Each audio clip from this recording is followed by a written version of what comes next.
e tem uma cuidadora junto. Isso aí é muito importante. É muita gente que atualmente é cuidador e tem gente doente, às vezes em estado de coma e outras condições de Alzheimer e demência senil desse jeito no Brasil. No mundo inteiro está assim. Agora, no Brasil, hoje, já tem muito disso. É tanto que já começaram a aparecer mais livros sobre cuidadores, o processo de Alzheimer está sendo debatido mais explicitamente para o povo, né? Então, o problema é o seguinte, observa tudo isso. Uma coisa que se podia fazer é o seguinte, escreva um livro sobre o assunto, tudo que você está vivenciando, sem colocar nome de ninguém, mas vendo o que é que está acontecendo com você, para a sua melhoria como consciência. Até agora eu ainda não vi nenhum livro bom sobre um processo de cuidador do ponto de vista conscienciológico. É uma boa. Em parafatologia, quarta e quinta linhas, a vontade da consciência predominar sob a influência da vontade das inteligências ou consciências externas e a colocação de todas as modalidades da mediunidade em segundo plano. Poderia comentar? O problema é o seguinte, o que eu quero dizer é o seguinte, as pessoas, de modo geral, elas querem arranjar um ícone, um ídolo, um líder, alguém que elas possam servir de ponto de arrimo e, enfim, elas ficarem totalmente arrimadas ou assentadas com alguém. Isso é um processo infantil que a pessoa leva para a fase adulta. Nós temos que ser, dentro da interdependência da evolução, nós temos que ter uma vivência autônoma, relativamente autônoma. Ou seja, a gente tem que ter uma certa independência nas nossas decisões e naquilo que nós fazemos. Quando a pessoa, então, ela quer decidir as coisas, e ela tem a decidofobia, que é a síndrome da indecisão, ela tem dificuldade para isso. Então, a maioria das pessoas querem agarrar no parapsiquismo do outro. Ela não quer desenvolver o próprio parapsiquismo para ela decidir por si, sem precisar de se amarrar na orientação de uma pessoa externa. Ela está submissa, ela está subalterna, ela se joga dentro do processo da religião e se ajoelha. É a chamada genuflexão. Isso é um erro, isso ainda é involução, falta de evolução, e isso ainda é anticosmoética. O que nós temos é que seguir para dentro de uma fraternidade que nós respeitamos a inteligência, o trabalho, o exemplo dos outros. Mas não ficamos dependendo dos outros para tudo que nós fazemos. Tem pessoa que só funciona sob pressão, na base do ferrão no boi. Tem outras que só funcionam quando é mandada, é governada, tem que ter alguém que esteja manipulando a consciência dela para ela funcionar. Isso tudo é da Robex, é a robotização existencial, é um erro. Aquilo que nós decidimos na nossa vida, na nossa programação de vida, é a gente que tem que decidir. A gente não pode estar subordinado a outras pessoas. Então, veja, em muitos lugares, a manipulação das pessoas existe, não é só por culpa dos manipuladores, mas é por culpa da média muito grande e, vamos dizer, muito intensa de manipulados. Então, o problema todo é conscientizar essa realidade. É isso que nós fazemos aqui. Isso aqui não é nem religião e nem também é baseado só em filosofia. É na teática, teoria e prática de uma ciência. Por quê? Queremos ser lógicos e racionais na aplicação das experiências pessoais. Então, o nosso negócio, antes de mais nada, é a autoconscienciologia. É a pessoa conhecer a si mesma. A base de tudo nossa caminha para isso. De modo que vamos pensar bem nessa situação. O médium, por exemplo, é um intermediário, é um atravessador. O que tem de médium manipulando os outros não está no gibi.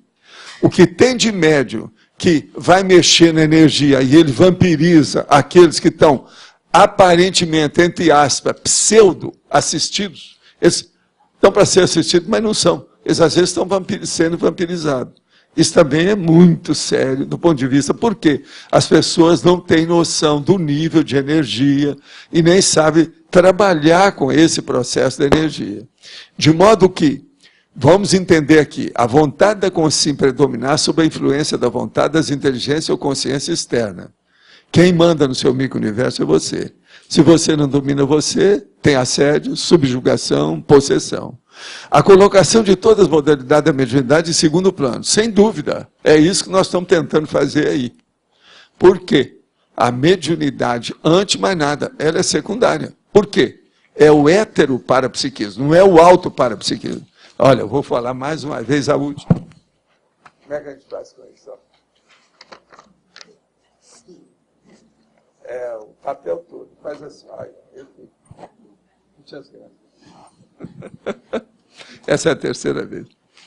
Às vezes sinto a pressão em meu fronto chakra, com uma sensação de adstringência, que persiste por 1 a 3 minutos. Por que isso acontece? Olha aqui.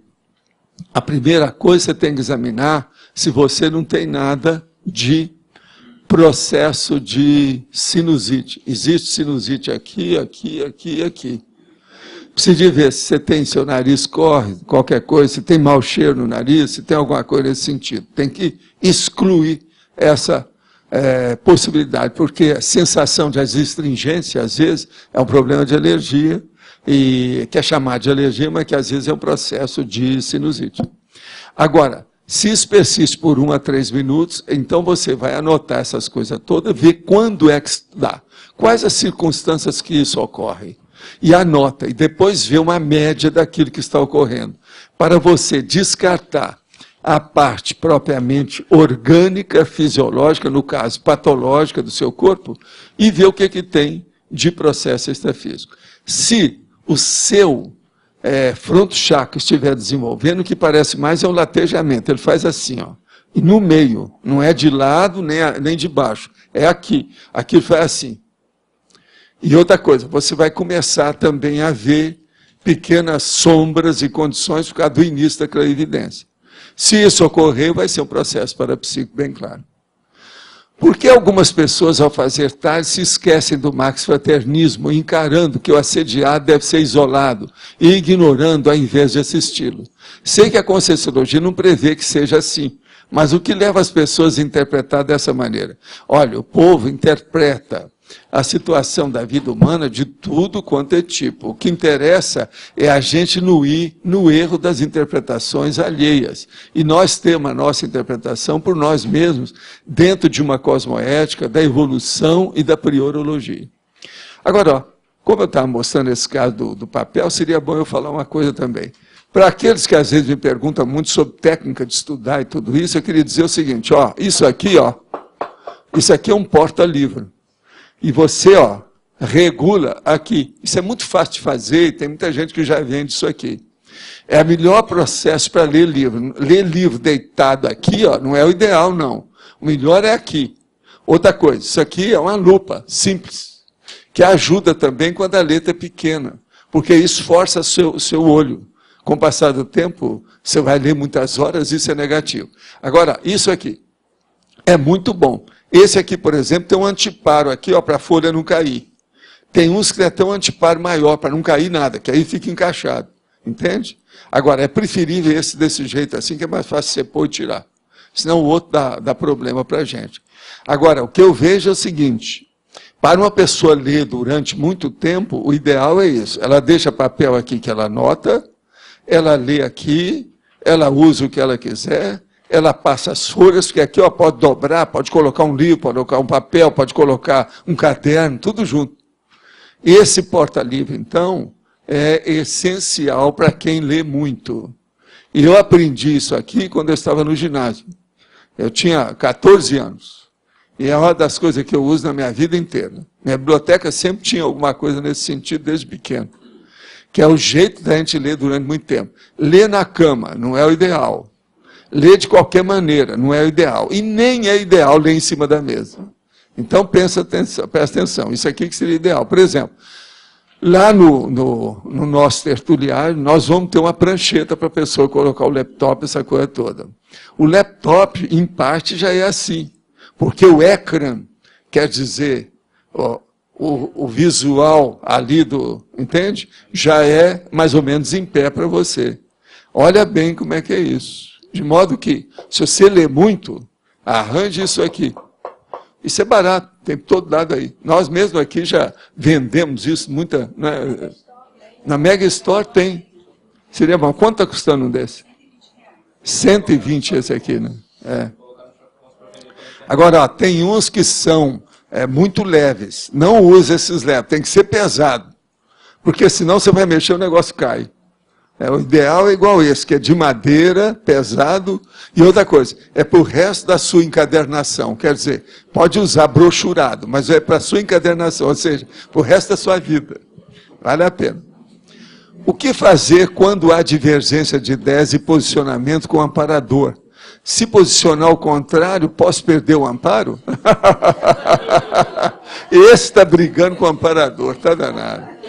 A primeira coisa que tem é uma senhora, viu? A primeira coisa é o seguinte, vê se o seu amparador, a primeira coisa que você tem que ver, é guia cego ou é amparador? Isso é a primeira coisa. Agora, segundo, se ele é amparador, você tem que fazer uma interrogação com ele, fazer uma cariação dos dois. Ver o que é que dá. Interroga ele. Por que é que você acha que está errado? Pergunta. Amparador, se é amparador, ele admite tudo quanto é pergunta que você fizer para ele, desde que seja com boa intenção e com discernimento. Agora, se é guia cego, ele vai te dar uma banana e ir embora. Então é ideal. Seja o que for que você interrogar, é ideal. Se for guia cega, ele vai embora. Se é amparador, ele vai responder para você. De modo que, vamos em frente. Você está ótima, porque pelo menos está falando a realidade. A gente vai longe nisso aí. Tá certo? Quem é que está? É você? Pode falar. Professor, na sinonimologia, daria para acrescentar ali a descrenciologia parapsíquica e eliminação do médium? Essa é muito comumzinho, mas descrenciologia parapsíquica... Eu tenho evitado muita palavra médio aí. Na sinonimologia, descrenciologia parapsíquica. Porque senão pode fica pôr, crente. Em parte você tem razão. Descrenciologia parapsíquica está bem dentro do espírito da coisa. Não é? Na politicologia, lucidocracia, não ficaria bem também nesse verbete? Lúcido entra em muita coisa. Isso aí a nossa amiga Dona Rosa, ela chega a alguma conclusão aí séria. Você sabe que ela e a Dulce está aqui também, aquela lá. A Dulce tem trabalhado também muito nisso. A outra que está trabalhando é a Mi. Ela não está aí hoje, não. Essas três têm trabalhado demais nos verbetes. Eu estou fazendo inclusões, acréscimos, revisões, tudo. As três têm trabalhado demais. A minha especializada em listagens verticais. Ela, hoje, faz verbete, às vezes, até melhor do que eu. A Dulce é uma cabeça, porque ela acha coisa que a gente não pensou. Ela vê o que ficou de fora. Eu comecei a trabalhar. Agora, ó, essas três aí, eu jogo energia positiva nela e peço a vocês para julgar, porque eu não quero pensar mal delas. Pelo seguinte, elas estão me dando muito trabalho. Vocês estão entendendo? Isso é que é. Mas é hora de ter seriedade. Eu estou tentando, estou me mantendo ao máximo. Não, mas olha, elas estão trabalhando bem. Agora, eu fico, de vez em quando, eu ponho a mão naquele negócio do sorvete na testa. O sorvete no front chakra, aquilo. Entende? Me dá pena. Como é que eu não pensei nisso?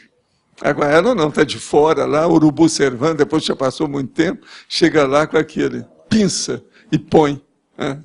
É imperdível, é indiscutível, é insofismável, então eu abaixo o facho, cai a crista, cai o facho, cai tudo, entende? É um problema.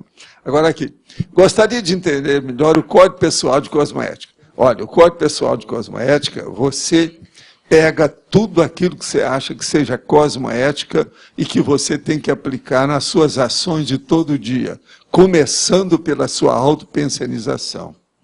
Então, estabeleça, pelo menos aí, para começar, 10 itens, 10 cláusulas disso. Então, por exemplo, você que tem que ver o seu código.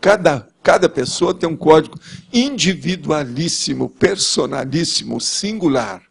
É só da pessoa. Então, por exemplo, primeira coisa, você pode perguntar para você, Eu ainda penso mal dos outros? Sim, eu tenho pensado mal lá do seu Afrânio, com aquela coisa, esse último mês eu pensei demais contra ele. Então, olha lá, não devo pensar mal do seu Afrânio, sobre o seu Afrânio. E, ó, bem específico. Com o passar do tempo, isso tudo vai melhorar. E as suas cláusulas também vão aumentar, né? Aqueles dizeres básicos. Então, começa por aí. Pensar mal dos outros é uma coisa muito comum, viu? Que tem por aí. E tem gente que pensa mal com medo, outro pensa mal com raiva, outro pensa mal disso e daquilo. Tem uma opção de coisa de pensar mal. Até o medo, a pessoa pode pensar mal com medo. Então é um problema. Esse pensar mal com medo é próprio da subhumanidade. Por exemplo, aparece aí um bichinho, tem um bichinho pequeno ali. Aparece um bicho maior, ele tem medo do outro, na hora que vai aparecer. Isso, então, já era da subhumanidade. Entende? E tem muita gente que ainda pensa assim, igual o bicho. Tá certo? Está sempre com medo do outro grandão que vai aparecer. Então... Vamos lá, Val. Você aqui, eu percebi o seguinte, você não fala em pangrafia no verbete, mas tem alguma relação da pangrafia com o tema aqui, que a gente pode fazer? Não, toda modalidade de parapsiquismo tem relação com esse tema, mas aí eu não vi nenhuma importância maior de falar, né? Porque o processo, a pangrafia, é pouca gente que faz isso até o momento. Então não tem muita desintermediação de pangráficos. Ah, entendi. Você está entendendo? Nós ainda vamos chegar lá, por enquanto, mas não tem. Você colocou aqui a troca definitiva da religião pela TENEPS. Sim. Eu queria que você aprofundasse isso. Não, isso aí é uma técnica que a gente fala há muito tempo. Uma pessoa que pratica TENEPS diariamente para o resto da vida, ela pratica mais uma religião dela do que qualquer fanático, carola ou sujeito de qualquer religião, fiel de qualquer religião. Por quê? Ela faz aquilo de uma maneira óbvia, como se fosse um laboratório, não adora ninguém, não tem imagem de ninguém, ela está vivenciando um processo, enfim, ela liquidou com tudo que estrutura a religião. Não precisa disso. E joga tudo no buraco, não interessa mais. Então a pessoa que tem confiança, é como se ela tivesse, todo dia ela tem um confessionário, ela tem a sacristia, ela tem o altar, ela tem o que ela quer. E não tem mais nada disso, ela acabou com tudo isso. E a Vocês estão entendendo? Não. Agora, ó, desde que eu falei em TENEPS era assim. Agora, veja, isso aí me criou um problemão danado. Você sabe aonde foi, né? No Espiritismo. Porque a hora que eu falei, não, a prática da TENEPS não precisa mais de nada que nós fazemos nesse centro espírita aqui. Não precisa mais nada. Eu, particularmente, eu acho a TENEPS, antes o passe para o escuro, a carta de alforria consciencial, né? Você acaba se tornando... Não, é o caminho da dispersidade. E a tranquilidade interna, os conflitos religiosos acabam realmente... Acaba tudo, não tem mais nada. Acabam tudo. Agora, outra coisa, a pessoa se casa, ela fica mais atraente com a TENEPS, tem um monte de vantagem. Por quê? Porque a TENEPS, gente, a TENEPS faz a pessoa caminhar para ser consciex antes de ser. Entende? Então ela volta para ser a realidade dela antes da dessoma. Isso é muito sério. Ali dentro ela é mais consciex do que tudo. Por isso que, com o passar do tempo, a pessoa que pratica TENEPS ou FIEX, ela se transforma na semi-consciex. Professor Valdo, na página 25, em parafatologia, no finalzinho da sexta linha, 7, a outra que a frase é bem grandinha. A constatação da lucidez da consim já se submeter compulsoriamente a vários intermediários. Por exemplo, ao energossoma, ao psicossoma e, obviamente, ao próprio soma. Você viu que eu falei a palavra intermediário? Porque os veículos são intermediários. O negócio nosso era funcionar só com o mental soma, que é o paracorpo do discernimento. Entendi. Mas nós não podemos fazer isso. Antes dele já tem 4 veículos aí se manifestando com muita força. O que tinha me chamado a atenção anteriormente foi exatamente da compulsoriamente. Na palavra compulsoriamente. Compulsoriamente a parte intermediária. Não, porque não tem jeito. Você está forçada a ser assim. Entendi. Pode falar, Cláudio. Professor, voltando no código de pessoal de cosmoética, Sim. Essa primeira cláusula, não pensar mal dos outros. Queria que isso desse assim, um aprofundamento, porque é normal nós fazermos heterocrítica permanente. Não, isso não é mal. Isso não Isso é aí ruim, pedagógico. Né? Ah, tá. Porque tem um negócio pedagógico e tem a maldade. Ah, tá. Se fosse assim, eu sou o cara mais maldoso que tem aqui nessa. Eu que meto o pau mais nas coisas. Hoje mesmo, já meti o pau em quê? Vamos rememorar. Religião, Deus, que mais? Todos os rituais de igreja, dessa besteirada toda, no espiritismo, que mais? No médium, na mediunidade, que mais? Só aí já tem 6. Mas eu estou fazendo o quê? Tarefa do esclarecimento, isso é pedagógico. Eu abençoo, tem um monte de amigos meus que são médicos, são religiosos, tem gente que é da sinagoga, tem o outro que é da mesquita. Aqui mesmo tem um monte de amigos assim. Eu abençoo todos eles. Agora, o que eu vejo é o seguinte, se a pessoa quer ficar no curso primário, o problema é dela. E quando você tem que interagir com essa pessoa, e esses traços te incomodam, na tarefa comum, como lidar melhor com isso? A culpa é sua, não da pessoa. A pessoa não tem nada a ver com isso. Mas você depende daquela pessoa para atingir aquele objetivo e já está de saco cheio. Não aguenta mais. Pois é. Então. A ponto de jogar a toalha, assim. Não dá para mim, eu realmente não consegui. Você está errado. Se você depende, é porque tem alguma coisa. Você ainda não pagou. Tem que aprofundar. Todos os seus pecadilhos. Tá. Obrigado. Paciência e caldo de galinha, Cláudio. Não faz mal para ninguém. O professor Valdo aqui, do lado esquerdo, na página 26, Sim. Interaciologia, a interação ressexologia, priorologia. Sim. Se o senhor puder, por favor, aprofundar um pouco mais. A ressexologia é a sua área lá, né? E ela tem que ser uma coisa prioritária. Qual é a reciclagem mais prioritária? É a recim, mas não adianta a pessoa atacar a recim de cara. Ela tem que atacar primeiro a ressex. Primeiro ela faz a reciclagem externa, depois ela vai caminhando de fora para dentro, de maneira centrípeta, de fora para dentro. E aí ela mexe no intraconsciencial, o micro-universo consciencial dela. Esse é que é o caminho que nós estamos falando aqui. De modo que aí você vai ver a ressex e a prioridade. Esse, de modo geral, estou falando, eu acho que aí já deu uma síntese do que é. Pode falar, Álvares. Professor Valdo, dentro do tema aí de desintermediação, eu queria ver um pouco mais dentro da questão jurídica.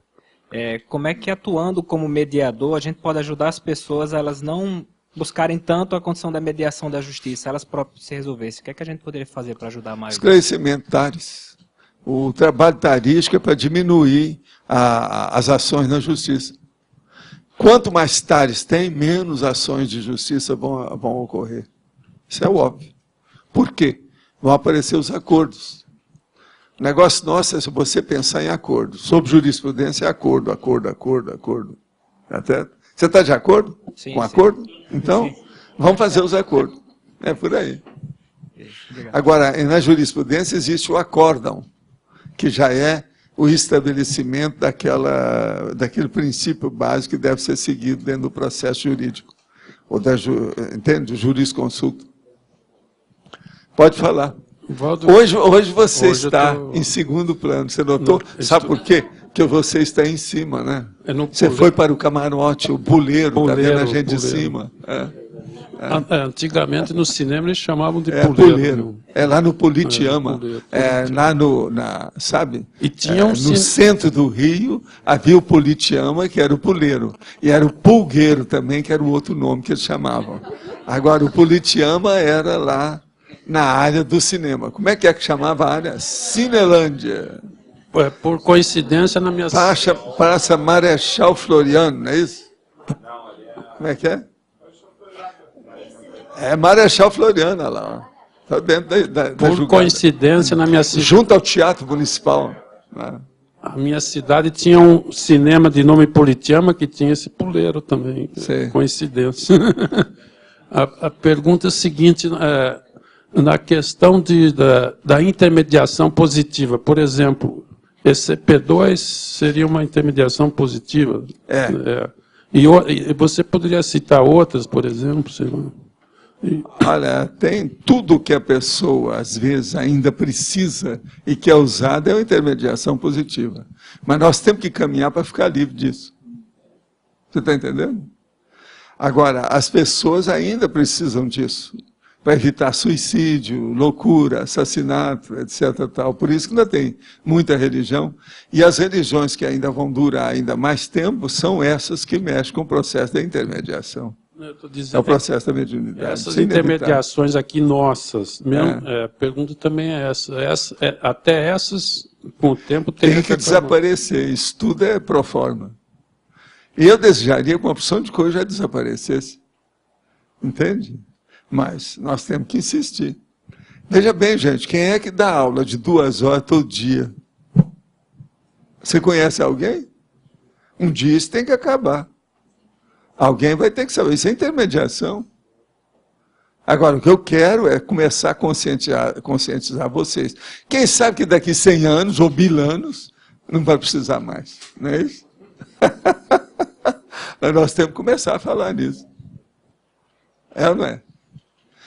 A intermediação melhor é essa que a gente permite no SCP-2, aqui, com a situação toda. Por quê? Porque há debate. Não há exaltação de personalidades. O processo é que tem perguntas. Vai. Se puder estender isso que você falou de 2 horas de aula, seria... Aí entra a intermediação, é lógico. Né? Até um certo ponto, eu estou intermediando um debate. Debate é consulta, ou não é? Não, eu pergunto a intermediação, por exemplo, num debate desse, a gente recebe insights... Você recebe, sempre ajuda, mas veja, você já pensou se nós juntarmos 50 de esperto? Não vai precisar muito, aí nós vamos ter uma coisa além do desperto. Todo mundo vai ver o que é semiconsexualidade, o que é um teleguiado, o que é um evoluciólogo. Para baixo não vai precisar mais nada. Agora, por enquanto, a nossa baixura aqui, como diz o cara lá, ou a baixeza da história, quer dizer, o nível nosso é da mediocridade ainda para baixo um pouco, né? Por isso que precisa dessas coisas, não tem jeito. A própria inspiração do amparador seria uma intermediação. Tudo é. Tudo é. Mas agora, o que eu quero falar é essa grossa. A do guru, a do médium, aquele que dirige tudo. Agora, entende? Isso aí é que é o negócio sério. Você está falando dessa grossa, que é lógico. É essa aí que interessa. Que deve ser de guia cego. É a gente entender isso. Professor, pode falar. É assim, aqui na parafatologia tem a segunda linha, a segunda palavra ali, desintermediação interdimensional. O tema é neutro. E aí, se a gente fala separado do verbete, ele tem que dizer o evolutivo? Como é que... Eu queria entender melhor. Você está falando na desintermediação interdimensional. Aqui é de modo geral, né? Eu estou falando tudo. É pegar tudo que tem sobre a desintermediação interdimensional. Acabar com tudo, se for possível. Tanto evolutivo, entender... Tudo, vai chegar um ponto que todo mundo vai entender todo mundo. É o que acontece nessas comunex mais elevadas. Há muito diálogo. Mas sempre acima, sempre acima, sempre acima. Outra coisa, só de diminuir as perguntas e aumentar as respostas já melhorou tudo. Seria os autoconfrontos. Pensa só nisso. Não, pensa só nisso. Tá. Diminuir as perguntas e aumentar as respostas. Reciprocamente. Tudo melhora. A evolução é isso. Diminuir as perguntas e aumentar as respostas. Então você vai encontrar, no meio de 50 de espertos, você vai ter mais resposta do que pergunta. Por quê? As perguntas todas, todo mundo já sabe como é que é, o próximo passo, o que é que precisa de ver, como é que é. E todo mundo já tem muita resposta para muito mais coisa do que nós estamos procurando ainda. Porque o interdimensional seria só entre as dimensões, digamos assim, não multidimensional. Eu quero entender essa separação. É tudo, qualquer tipo de consciência. Em qualquer parte do cosmos. Tá. Entende? Pensei que é só o ideal seria a gente encontrar com a consciência livre, que a gente já se supõe que ela pergunta pouco para a gente. O que você tem aí para ensinar para uma consciência livre? Então, não, a gente nunca sabe, né? Nunca sabe, né? Sei lá, entende? Tá. De modo que o problema é esse. Agora, esse conhecimento íncito, intrínseco, inerente, ele é muito sério. E é a base de tudo. Esse conhecimento, ele nasce por experiência. Então, por exemplo, quem tem mais isso, pela coisa que a gente conhece por aqui, é a consciência livre. É a cognição íncita. É a intracognição mais ampla de si mesma, autocognição. Isso tem alguma lógica? Faz sentido para você? Sim, faz. É de curso intermissivo, né? Agora, o que eu quero chamar a atenção é que nós temos que começar a pensar na desintermediação. Por exemplo, o Espiritismo nunca pensou nisso.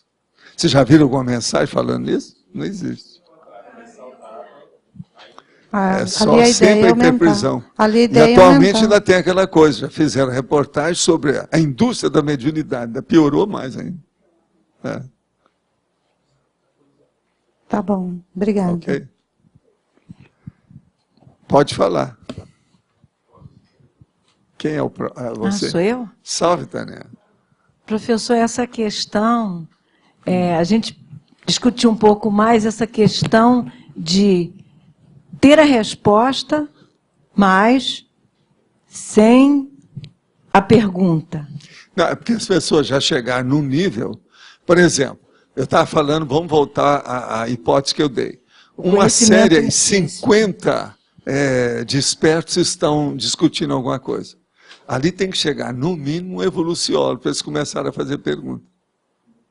Se a gente chegar lá... Então, veja, a maioria da humanidade já não tem mais valor para eles, em matéria de esclarecimento. Então, a TARES com eles é muito séria. O que eu desejaria é que vocês fizessem esclarecimento, vivessem a TARES só para desperta e evolução. Nós vamos chegar lá. Vocês hoje podem rir à vontade, mas vocês vão chegar lá. Tá certo?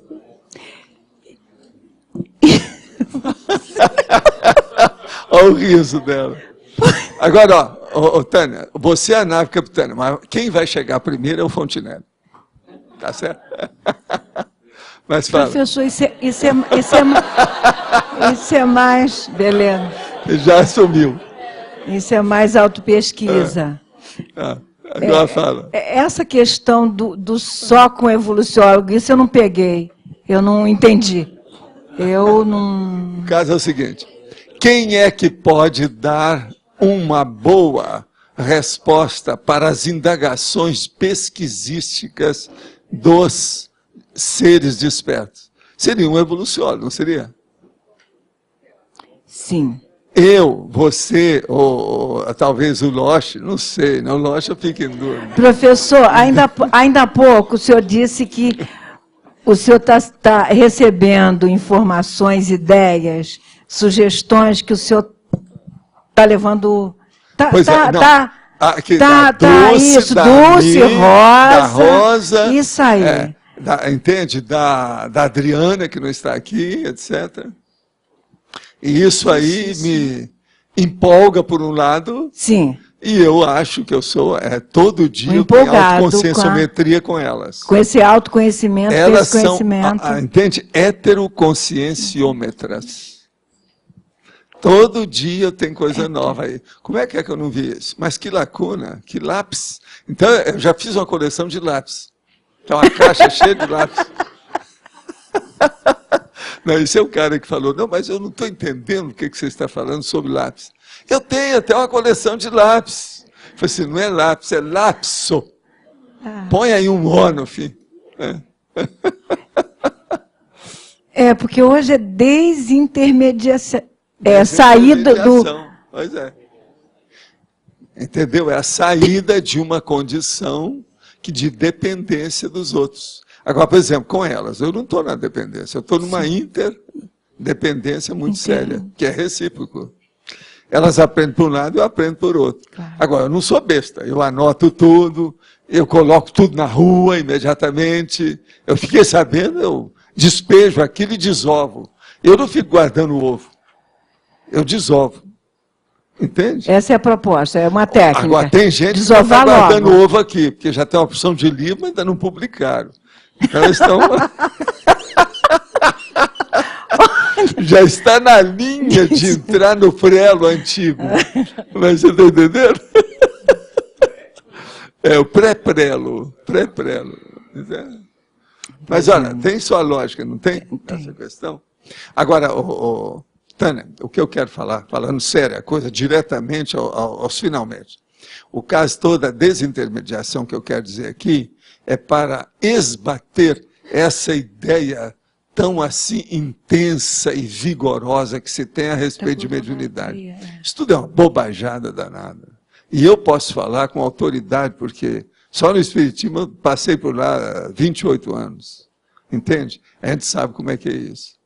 Então, outra coisa, o problema, aqui eu não estou falando muito nisso, mas é um outro aspecto que oportunamente ainda vou tocar, que é o processo da fenomenologia.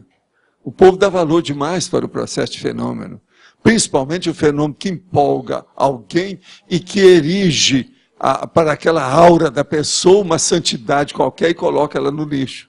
Que é o que aconteceu no Espiritismo, eu, Chico Xavier, lá para tomar conta das coisas dele, para transformá-lo ou mantê-lo dentro daquela condição de santo que ele já havia iniciado. Então, essa santidade de nicho, eu vi aquilo tudo, para mim aquilo era vomitivo. Você está entendendo? Mas eu ajudei naquilo que podia, dos males o menor. Você quer ajudar aquele menino que chegou ali, mas ele está no curso primário, não adianta você estar falando em pós-graduação com ele, ainda não é a hora. Religião é a mesma coisa, eu estava no Espiritismo, não adianta.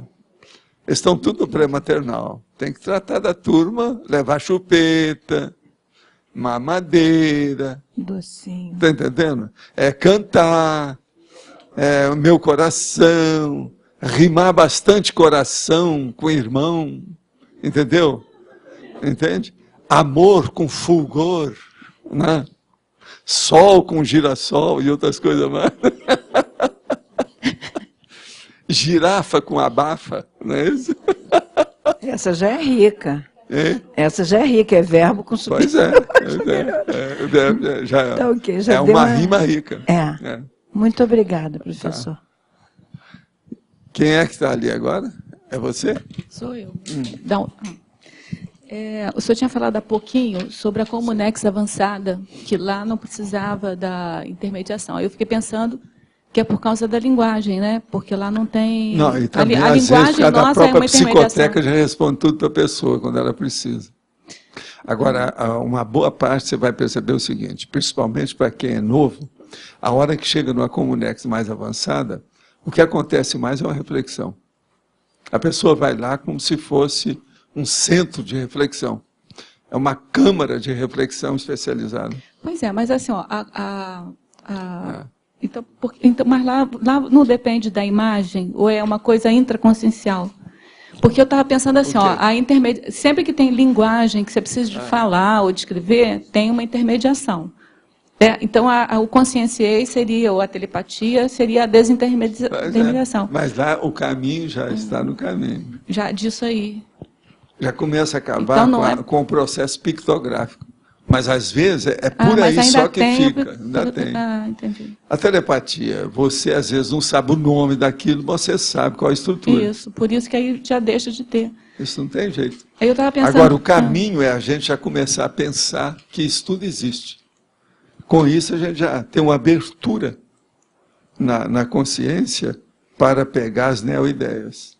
Aí eu estava pensando na passividade ativa, que é um intermediário ainda entre o animismo total. Mas veja, é um processo que tem ali uma pessoa que está mais necessitada do que os outros dois.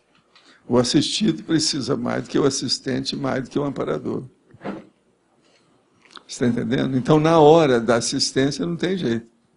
Aí tem que ter um pouco... Agora, vai chegar um ponto que aquela assistência vai passar da TACOM para a TARES. É a hora, por exemplo, que você desperta pura, aquela né? consciência. TARES pura, aquela sim. consciência que estava numa paracomatose violenta há muito tempo, ela se desperta, vem para a vida. Vida que eu estou falando assim, atuante. Que ela estava atuando, mas só dentro dela, em circuito fechado e patológico. Então, ela estava totalmente intoxicada por si mesma. O que existe são bilhões de consciências intoxicadas pela própria vontade. O que a gente tem que fazer aqui é a desintoxicação da volição, da vontade. Eu poderia pensar assim, num crescendo, assim, um mediunismo, passividade ativa, e teria uma cosmoconsciência, alguma coisa assim, como... Também, tudo isso. O caminho é esse. Tá? gostaria de saber quais são as consequências da mudança de horário na prática diária da TENEPS, em função da mudança de disponibilidade de horário ali para a prática da técnica. O caso todo é o seguinte: mudança de horário você tem que ver de acordo com as necessidades da pessoa. Tem gente que se dá bem de manhã, tem outros que se dão bem à noite, no fim do dia. Cada um tem que ver. Agora, essas mudanças, a pessoa tem que ter uma sensibilidade de saber também a sugestão do amparador a respeito disso. É só ela tem que observar e ver o que acontece. Agora, sempre existe um horário que é mais rentável do ponto de vista assistencial, é mais inteligente, mais adequado, mais prioritário para aquele período ou momento evolutivo da pessoa. Então ela tem que ver. Não se deve ter dúvida sobre o horário que esteja fazendo a TENEPS. A pessoa tem que saber. Não, esse é o meu melhor horário hoje. E fim de papo. A intermediação ultrafânica de Pierre-Toubaud e suas noures pode ser consideração anticosmoética. Discorra, por exemplo, sobre o tema. Até um certo ponto, a hora que ele ainda deu muito valor para a Igreja Católica, mostrava que ainda tinha alguma coisa que não era tão universalista. Mas, de qualquer maneira, ele ajudou muita gente, porque esclareceu muita gente através da grande síntese aí que ele considerava o livro maior. E que eu acho que o livro maior dele é o Sistema, mas só para quem entende do riscado. Quem não é do métier e quem não está dentro aí do processo, não é bem assim. De modo que ele fez o que foi possível. Mas, por exemplo, do ponto de vista técnico, ele estudava e fez muita força para mostrar a filosofia, a epistemologia e o problema da ciência aplicado ao processo parapsíquico. Mas, por exemplo, ele não estudou clarividência biajorã. Ele não estudou a parapsicologia. Ele não estudou a metapsíquica. Ele estudou mais o catolicismo do que a metapsíquica. Nisso ele errou. Então, isso tudo a gente tem que entender. Agora, veja, a gente tem que notar que tudo depende também dos atenuantes e agravantes. Não sou eu que vou julgar a situação toda. Agora, do ponto de vista de ver o prioritário, aquilo que é mais importante dentro do problema da TARES, nós já temos uma certa capacidade de saber o que a gente pensa a respeito disso. E é aqui que eu entro nessa julgada. E outra coisa, a pessoa que está perguntando tem que saber o seguinte: eu conheci o professor Pierre-Toubaud pessoalmente. Eu sei o que eu estou falando. Mas fala. Na parafatologia, antepenúltima linha, tem aqui a preparação do tenepsista para a vivência da própria OFIEX. Eu te pergunto, o caminho para esse tenepsista chegar na OFIEX é com a desintermediação? Seria um caminho, uma maneira? A OFIEX, eu vou te dar quais são as coordenadas. Estado vibracional, crânio chakral, ou seja, arco voltaico. Muita assistência. Agora vai chegar um ponto que você vai fazer TENEPS. Depois de 20 anos, por exemplo, você vai ter uma OFIEX. Esse é o caminho. Estuda por aí, porque esse aqui é o soco na cara e a fratura exposta, é o fato. Ou faz isso ou desista. Mas aí, no caso, essa pessoa ela vai depender menos do amparador, que eu queria entender era isso. Porque... Sempre vai ter amparador. E outra coisa, quando passar para a OFIEX, ela vai ter 2 amparadores. Porque eles são diferentes. E tem sua razão de ser diferente. É igualzinho, por exemplo, uma pessoa que ela foi internada no hospital. Tem uma enfermeira específica dela, mas tem uma enfermeira que superintende aquele andar do hospital. Superintende aquela sala toda. É um paramédico ou a paramédica. Então, a mesma coisa. A OFIEX é uma coisa mais complexa. Ela é mais para lá do que para cá. A TENEPS é muito mais para cá ainda. Entendeu a diferença? Não, entendi sim. É isso aí. É por aí. Dom Adélio. Então ladies first, por favor. É o seguinte, você falou a respeito um pouco antes, que a maioria das milhões de consciências intoxicadas pela vontade.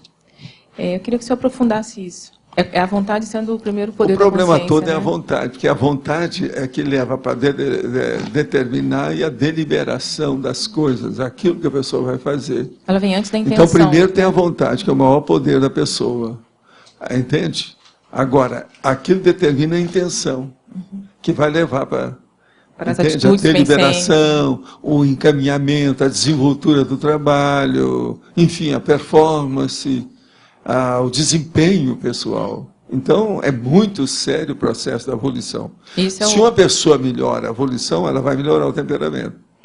Por quê? A base do temperamento da pessoa é a volição, é a vontade. Então, a maioria das doenças existe por quê? Porque as pessoas não sabem mexer com a energia. Mas, a rigor, tem uma coisa antes disso, é porque elas não sabem mexer com a própria vontade. Observa, nós estamos trabalhando aqui com pessoas que são das mais avançadas que existem na Terra. Essas pessoas que perguntam aqui, os teletertulianos, são dos mais avançadinhos que tem na Terra. Só deles olharem essa tertúlia, mostra isso. Por quê? Nós estamos estudando aqui só consciência, não tem outra coisa que a gente fala aqui. E outra coisa, consciência cosmoética. Onde é que fala isso? A universidade fala nisso? Fala em cosmoética? A ciência fala isso? A religião fala nisso? Fala em universalismo? Desse jeito? Na política fala isso? Na filosofia, de modo geral, aí os centros filosóficos, os clubes, esses centros todos aí. Então, veja, se uma pessoa está interessada nisso, elas são alguma coisa que não são da mediocridade mais. Alguma coisa está acima aí, tem algum nível nisso. Para nós termos chegado aqui assim, e ter essas pessoas. Então, essas pessoas que já estão perguntando, já estão indagando, já estão fazendo força para melhorar, elas já estão começando a melhorar o processo do temperamento. Por quê? Querem mudar a vontade. Uma reciclagem, aquela que eu estava falando lá para ela. A recim, por exemplo, já é uma mudança de temperamento, é uma mudança de vontade. Agora, vocês, por exemplo, uma boa parte aqui da turma que está aqui hoje, vocês vieram para morar aqui em Foz. O que vocês vieram fazer aqui? Quem é que chamou vocês aqui? O que é? O que há? Então, veja, isso é a vontade. Houve já uma reciclagem. Essa mudança de residência, quando a pessoa muda de residência definitiva, é o chamado domicílio, ela está mudando as raízes da própria vida. Entendendo? Começa por aí. Uma árvore, por exemplo, ela nasceu, ela não sai dali. Nós já não somos mais árvores. No entanto, a gente quer dar fruto. E o fruto que eu desejo aqui é de pendurar em tudo quanto é galho de vocês, livro, livro, livro, livro. Livros a mancheias, como diria o poeta, né? Distribuir livro. São os frutos. Como agora nós estamos na primavera, é hora, né? Muita flor, muito fruto, e muito perfume da natureza, né? De modo que o processo é a mudança da vontade, da evolução. Tudo é evolução. Eu entendo isso. Por que é tão difícil a gente mexer com essa Porque condição? Isso aí você está mexendo na sua estrutura de milhões de anos. Eu estou falando milhões, eu estou bonzinho, né? Porque o negócio são bilhões, ou trilhões, sei lá, né? Esse negócio de saber quando é que você foi criado e o primo pensene, aquele negócio do Deus, é a mesma coisa. Tem gente que até hoje pensa que é Deus, né? Já estão pensando, é o PH Deus, a PH Diva. Eles pensam que são deuses já, desde já. Tem artista que fala assim, os Beatles já achavam que eles eram superiores a Jesus Cristo. Que Jesus Cristo é considerado o Deus vivo. O Beatle achava que tinha mais fama e glória do que o Deus vivo. Né? O Beatle já achava isso. Então vamos pensar, a vida é essa.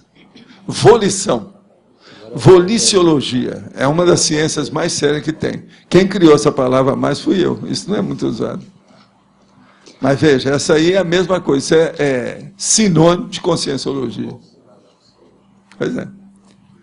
Professor, a desintermediação, de certa forma, é um mega objetivo evolutivo, né? Seria o máximo de afastamento... Não, eu acho que já é secundário. Para nós já não interessa mais. Mas em termos de... Você já vive isso dando uma banana para o resto. Mas em termos de base, seria um afastamento não, coerente é uma do hora religare, em né? que a pessoa, antes ou depois disso, é uma linha divisória, isso não há dúvida que é. É um patamar.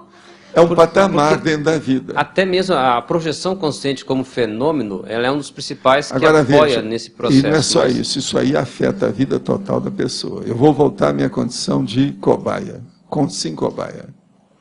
Eu saí da minha terra e da minha casa com quantos anos nunca mais voltei? O que você acha? Eu queria ter mais, vamos dizer... autossuficiência e maturidade, mas na próxima vida eu já iria ter isso aos 8, né, que eu falei. Gente, a hora que eu saí, ninguém mais estava mandando mais, fui eu. Quem cavou o meu emprego para pagar meus estudos, tudo, fui eu. É a minha disciplina, minha dedicação, minha vontade de estudar, a vontade de eu ver o prioritário. 12 anos de idade. O que há? Então, de certa forma, vida após vida, a gente vai cada vez mais cedo procurando essa desintermediação. Cada vez mais cedo você vai ser self-made conscious. Você entendeu o que é? Você vai ser, então, autônomo, cada vez mais, cada vez mais. A Kátia quer aos 5 anos, eu quero aos 8. Nós estamos digladiando para ver quem é que consegue. Alguém vai conseguir. Alguém vai conseguir. Ou eu ou ela. Tá certo? Agora, tem gente aqui que já falou em 4. Então já ganhou da gente, você está entendendo? Nós já estamos já, secundário. Agora, a expansão da consciência também, a própria sinalética parapsíquica, a clarividência, o acoplamento, são fenômenos que apoiam fortemente nessa questão. Não, tudo caminha para isso, mas a volição é a base de tudo. É o fator detonador de tudo. É o gatilho. Pensa bem, é a vontade. O que é que eu falei que é o meu temperamento básico nesses últimos milênios? É o que tem me ajudado. Não é nos últimos milênios, mas pelo menos eu posso falar em séculos. Isso seria obstinação. O que é obstinação? É vontade. Então a voliciologia é a base da minha vida. Eu penso nisso há muitas vidas. Ó. A vontade de desintermediar, né? de estar direto. Não, agora, a pior coisa que tinha, que antigamente eles matavam a gente, por quê? Porque você chegava para a pessoa e falava assim, vem cá, você está seguindo a vontade dos outros? Eles são loucos. Você está seguindo a vontade de um louco? Você não tem vontade própria? Pronto, isso acabava comigo. Hoje eu já posso falar isso aqui, ninguém está me matando. Quer dizer, o máximo, essa democracia que nós estamos vivendo. Com o nome de desintermediação. Teve um cara lá, agora, recentemente, que virou para mim e falou assim, Valdo, você estava esperando melhorar o ambiente para depois vir aqui, por isso você passou 2 séculos sem aparecer.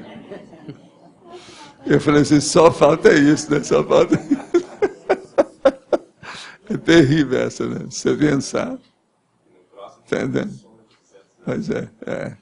Não, o problema agora eu quero esse, soma de 200 anos. Eu vou sumir e depois a gente faz...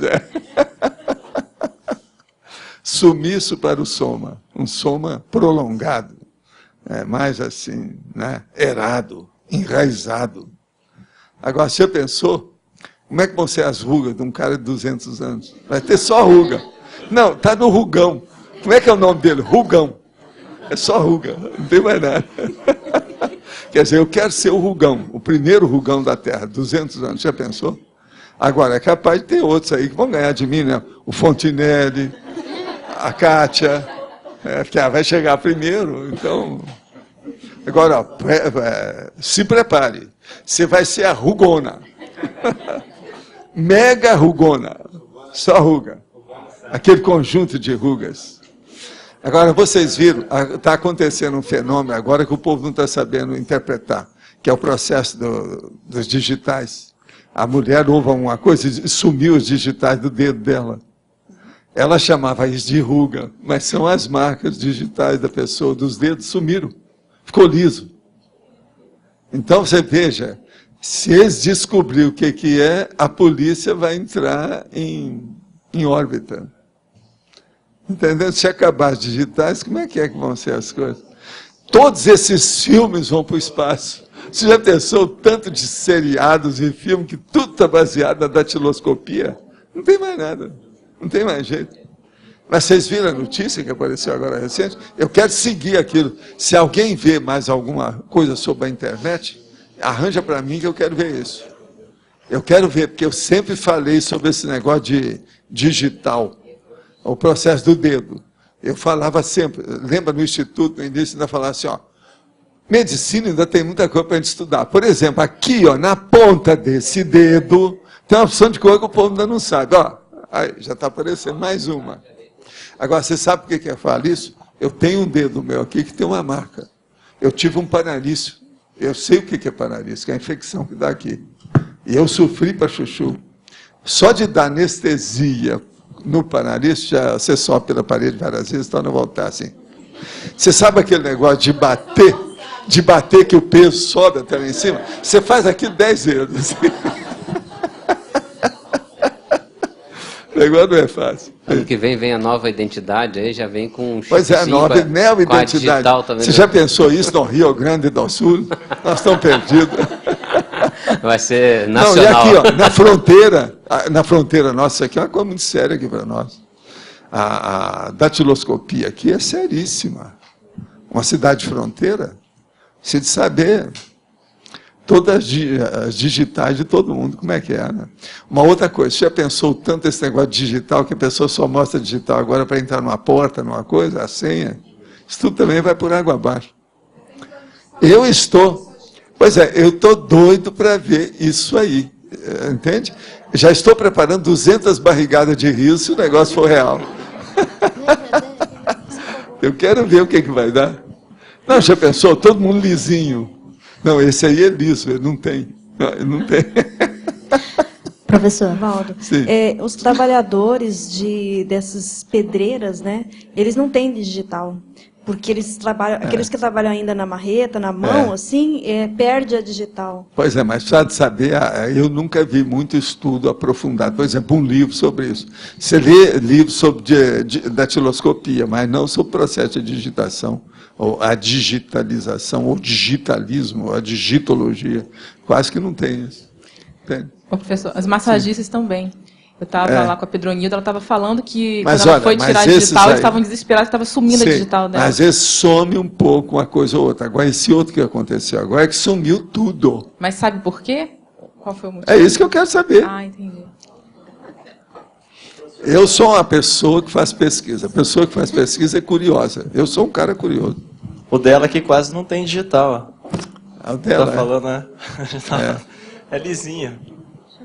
Mas olha, vamos observar com isso aqui, que você vai ver que tem. Tem, mas primeiro, bem o urubu serva por aqui. Veja que você vai ver que tem. Ela mostrou aqui, eu passei o dedo aqui, é bem lisinho mesmo. Não, esse negócio de passar dedo não resolve. Não, tem que olhar, né? Vem com ela. Não, tem nada disso. Professor, aqui. Mudando um pouco da digital para outra coisa, na página 27, acabativa, tem o item 6 e o item 7, para contato e para psiquismo. Eu queria entender a diferença entre esses dois verbetes, assim, o que difere um para contato e qual a diferença disso com o para psiquismo? Para psiquismo é o desenvolvimento de todas as modalidades para percepção que você tem. Para contato é você ter contato com uma outra consciência, ou com um bicho, ou com o ambiente, com uma ideia que seja de outra dimensão. Poderia dizer que para contato está inserido no parapsiquismo? Não, para contato, presta atenção, é a comunicação. Comunicação de você com um contato de alguma coisa.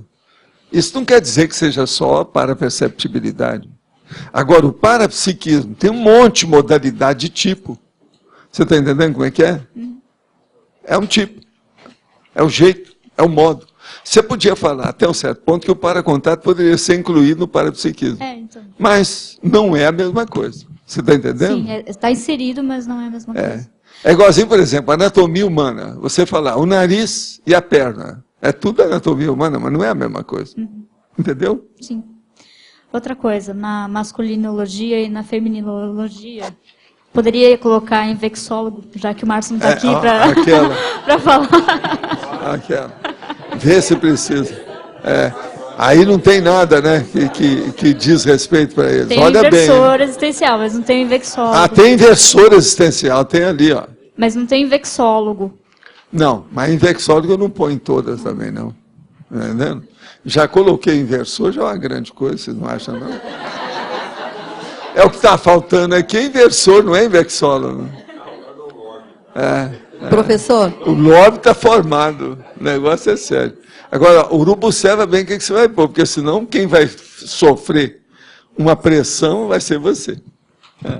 Professor, eu estava aqui fazendo umas reflexões aí na fatologia.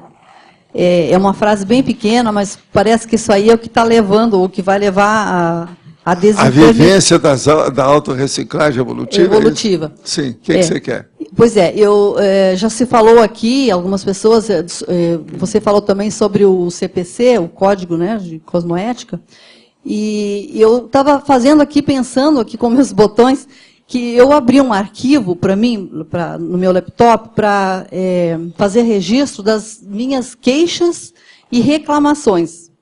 Então, parece assim muito simples isto, e é simples mesmo, mas do ponto de vista de ver toda chegar numa condição de desintermediação, começa por algo tão pequenininho, mas que vai dando um resultado que nós,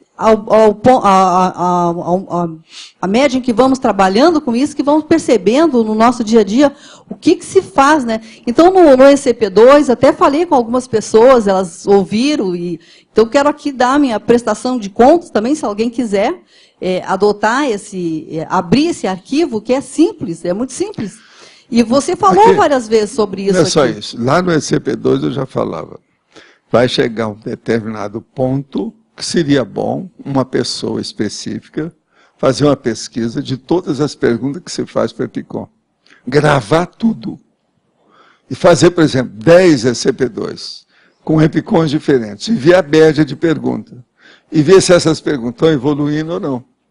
Se elas não estiverem evoluindo, é preciso de clarear, explicar bem e acabar com isso. Ver como é que está o nível. Entendeu? Que isso tudo é para quem está começando. Se tem gente nova, tudo bem.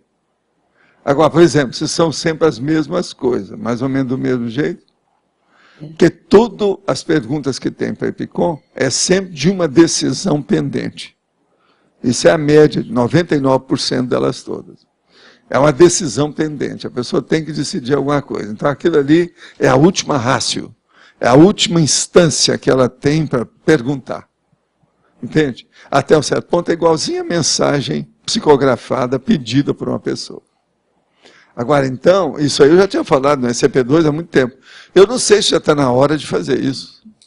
Teria que gravar caladinho as perguntas todas e depois pegar aí uma série delas. Quando tiver um determinado número, fazer uma tabulação do tipo de pergunta que tem, como é que é.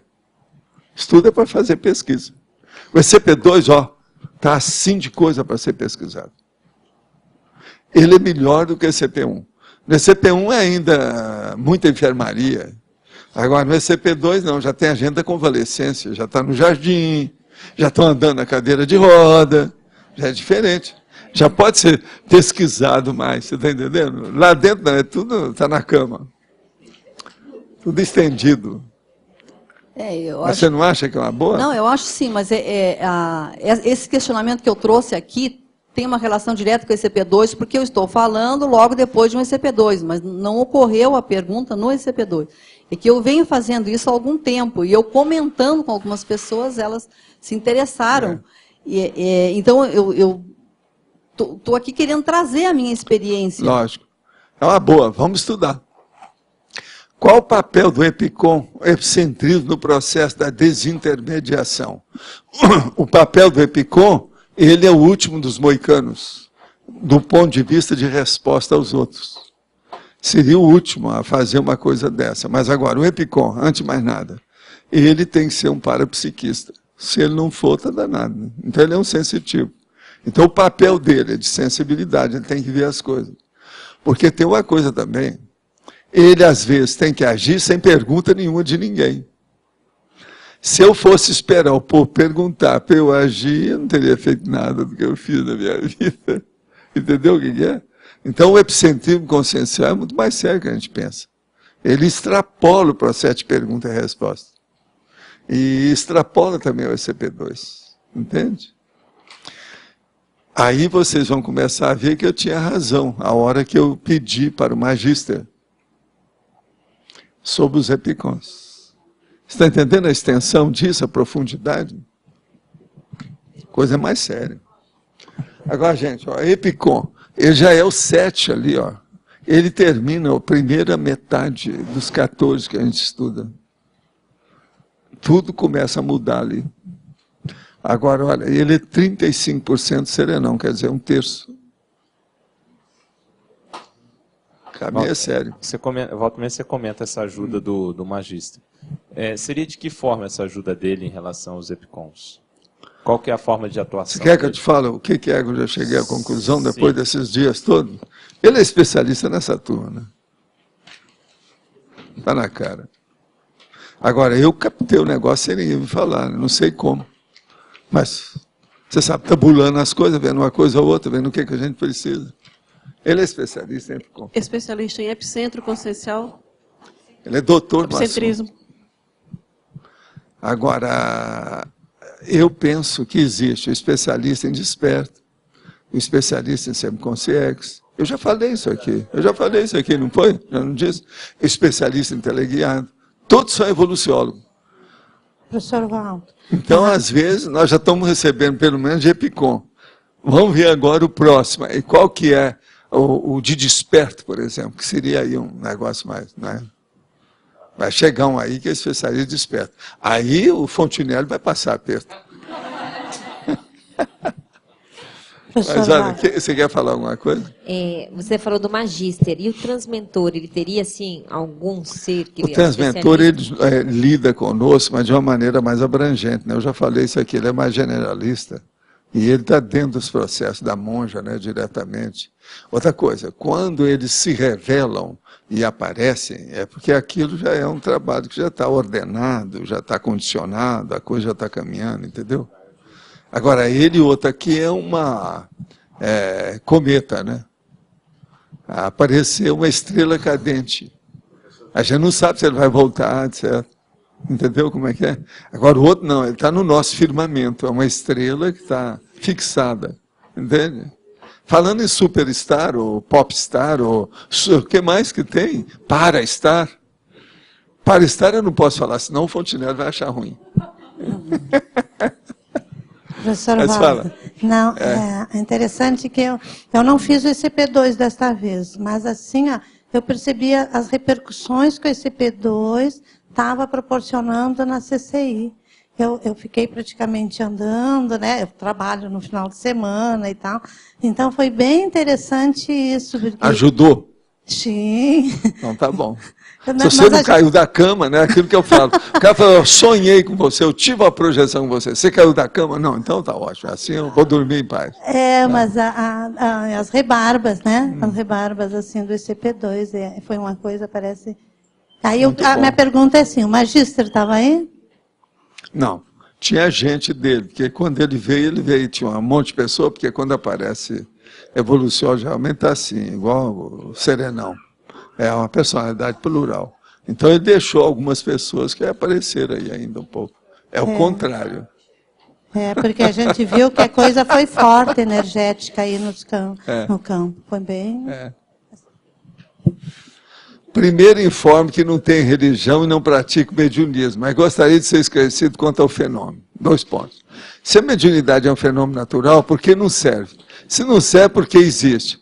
Não se pode extrair alguma coisa boa disso, ou são as pessoas que sabem lidar com o fenômeno? Escuta, a gente tem o nariz, a gente respira pelo nariz. Se você começar a comer pelo nariz, tem alguma coisa errada. Será que ele vai entender o que eu quero dizer com isso? Ele está falando que a mediunidade é um fenômeno natural. Por que não servir se não é natural? O nariz também é natural. Mas não serve para comer. Tá certo? Precisa explicar mais? Na prática, é possível enumerar as etapas fundamentais a serem superadas na conquista da desintermediação executiva. As etapas fundamentais a serem superadas. Primeira coisa, aumentar a volição, a vontade da pessoa. Segunda, ver a prioridade da própria vida. Terceira, melhorar o problema da PROEX. Como é que está a sua PROEX? Então, ir lá para a PEX, ver como é que está a situação da programação existencial. E depois a pessoa começar, depois que ela assentou mais ou menos essa parte básica, ela começar a perguntar assim, eu dependo de quem? Ainda. Ou, se vocês quiserem, eu ainda dependo de quem? Por quê? Eu preciso de continuar nessa dependência? Eu posso colocar o 13 de maio? Posso declarar independência? Eu já tenho uma interdependência real?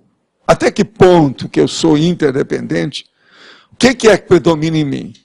A independência, a dependência ou a interdependência? Você sabe que o ideal é a interdependência predominar. A independência é patológica. Agora, a dependência, ela é fisiológica. Vê se vocês me entendem. A dependência é fisiológica, até a pessoa crescer. A independência é patológica, porque não existe isso. A evolução ela da interdependência. A interdependência é evolutiva, é a homeostática, é a equilibrada, é a que interessa. Quem fala mais nessas três coisas sou eu mesmo o tempo todo, faz mais de 50 anos, mas é uma dificuldade para o povo entender. Na hora que a pessoa precisa, ela vem estudar o assunto. Na hora que ela precisa de aplicar, ela esquece o assunto. Presta atenção. Observe entre vocês. Veja você mesmo, dentro de você. De vez em quando você esquece da interdependência? São as perguntas cretiníssimas, mas Dulce eu tenho que fazer, né? Não tem jeito. É terrível isso. Interdependência. Eu já escrevi muito sobre isso, vocês já sabem, né? Já debatemos aqui também demais sobre esse assunto. Tem. 700 experimentos, a gente fala tudo. Agora, vê se tem lógica isso que nós estamos falando. O caminho é por aí. Agora, ó, aquele nosso amigo da pergunta anterior, o outro, ele está ainda, vocês estão vendo que deve ter alguma coisa. É um homem, né? É um homem. Ele está defendendo a mediunidade até um certo ponto. Aquilo mexeu. Olha, eu não quero mexer no seu cotoveloma, nada disso, não. Mas agora é bom. Eu estou sentindo o pensamento dele. Agora, ó, é bom que você raciocine sobre a interdependência, que é uma coisa que não se fala no Espiritismo. Você quer falar? Sim. Professor, a interdependência, ela não tem um limite, né? Porque se a gente for ver, a gente depende praticamente de quase tudo. Por exemplo, pensa na interdependência do desperto e depois da consciência livre. Você vai ver que tem um universo maior do que o outro. Sim, mas não tem um fim. A gente, nesse caso, a consciência ela sempre vai ser interdependente. Não, mas é evolução. Presta atenção. Uhum. É evolução. Pensa entre o desperto e a consciência livre. Você vai ver a diferença. Agora, e depois da consciência livre, o que vai ter? Vai prosseguir a evolução. Como é que é? Para que lado? Vai ter um terceiro curso. Como é que é isso? Ao término do filme Diário de Bezerra de Menezes, fizeram algumas reportagens sobre Chico Xavier. Numa delas mostra um homem ao lado dele ajudando na psicografia, ou seja, retirava as folhas à medida que ele psicografava. Chico Xavier vestia um terno azul. O senhor chegou a intermediar nessas condições? Apenas uma grande... Não tem nada disso. Eu recebi a mensagem ao mesmo tempo que ele. É o contrário. Quem tirava lá eram amigos nossos. Inclusive, tinha uma senhora que trabalhou com ele durante muitos anos, pegando as mensagens e distribuindo. Agora, eu distribuía, quando eu trabalhava com ele, dentro de uma sala especial, que ainda, quando eu fui lá em Uberaba, ainda tinha a porta com buraco de julgar as mensagens. Vocês chegaram a ver, né? E que recolhia embaixo, uma coisa parecida com isso aqui, com esse móvel. Agora, tinha muita gente que recolhia as mensagens, sim. Pode falar. Com relação aos EPICONs, você falou que é o último dos moicanos em termos de resposta aos outros. Mas, por outro lado, em determinados momentos, tem que se agir sem que alguém pergunte alguma coisa. Mas, mas tem as perguntas que a pessoa tem que responder sem ninguém perguntar, ou tem as perguntas íncitas que ninguém falou. Por exemplo, ninguém me perguntou se eu queria que ajudasse os EPICONs. Eu cheguei para o pedagogo lá e pedi diretamente para ele. Você entendeu? Agora veja, para ele, se eu pudesse, eu ia sentar e começar a fazer pergunta o dia inteiro. O que é que você já viu nisso? O que já viu daquilo? Só de, vamos dizer, geopolítica. Entende? Nós temos que ver isso tudo. As perguntas sempre vão existir. Agora, o que eu quero dizer é o seguinte, essa conotação rançosa e pestilenta da pessoa ficar apegada a uma outra, que é o guru ou é o médium, isso aí é de morte. Entende? Um Sai Baba, por exemplo, isso é... Agora, por pelo lado dos EPICONs, qual que é a melhor postura que vai ajudar justamente a evitar esse tipo de gurulatria? Autoconsciencialidade e ali, ó, princípio da descrença, não acreditar em nada.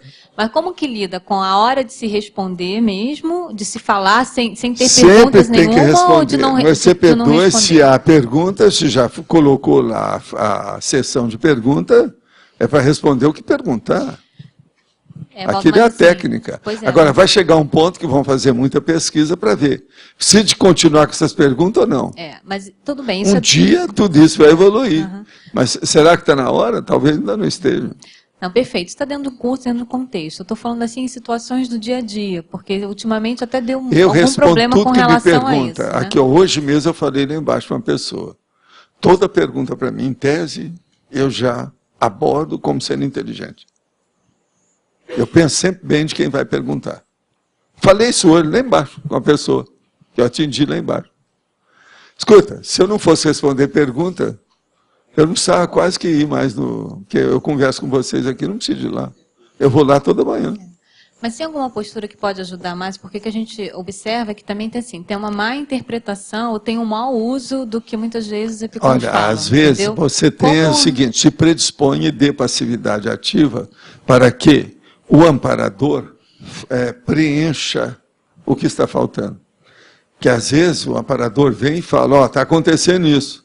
Tem uma opção de pergunta aqui hoje besta, boba, que não precisava, inútil. Ó, e várias iguais. O problema todo é esse. Isso aconteceu na CP2. Ele fala. Não, está perfeito isso, na questão da CP2 está perfeito. O que eu estou querendo colocar é nas situações de dia a dia. Então, assim, vou trazer um caso concreto. Recentemente houve... Uma boa coisa é o seguinte, você não deixa as pessoas estar repetindo as mesmas perguntas para você. Fala assim, ó, essa é a terceira que você me faz, não me pergunta mais sobre isso. Muda o disco. Eu, às vezes, falo isso para a pessoa, você já deve ter ouvido eu falar isso. Mas a questão é quando as pessoas falam assim, não, essa resposta, não estou falando de ACP2, essa resposta, ou essa informação, enfim, foi um EPICON que deu. Então isso acaba tendo um peso, entendeu? E aí sempre tem, nós não temos que ver nada, e tem que ver. Outra coisa, você não agrada todo mundo. E muita coisa é aquele negócio da medicina, da parte nefrótica e dos sai na diurese. Não tem outro jeito. Tem que deixar para lá. Porque você comentou daquela vez de argumento de autoridade, é isso. Não, argumento de autoridade, o que eles falam que eu falei, que eu não falei, não está no gibi. Isso é argumento de autoridade dos outros, não a minha. Então, mas como que a gente pode fazer para evitar... Porque isso depois causa uma problemática grande agora, dentro do grupo. O caso é o seguinte, atenda os outros dentro da tarde de acordo com a sua inspiração e deixa sair na diurese. Tá bom. Senão você não faz nada. Não dá para consertar. É isso, né? Então não dá para deixar de atender. É nesse ponto que eu queria chegar. Não tem como deixar de atender. Você vai deixar de fazer TACOM? Não, Não, TACOM. TACOM. Eu não falei tarde. Você acha, vocês que me veem lá embaixo, você acha que eu posso deixar de fazer TACOM? Uma pessoa chegou e falou assim, isso é TACOM? Eu não respondo. Já viu falar isso alguma vez? Não. Tá. Isso é besteira de animal? Não respondo. Isso aí é um processo marginal, não respondo. Isso aí é um caso de polícia, não respondo. Vocês não veem falar isso. E outra coisa, quantas vezes não dá vontade de falar, mas eu não falo. Cala-te boca. Automordaça, que chama isso. Sair na diurese, tá bom. Obrigada. Zip. Professor, em relação a uma interdependência, o senhor podia dar um exemplo da interdependência de uma consex livre? Não sei, né? Isso eu deixo para você. Eu vou lá para ele pensar, eu estou pensando para ver se eu acho alguma coisa. Só ele.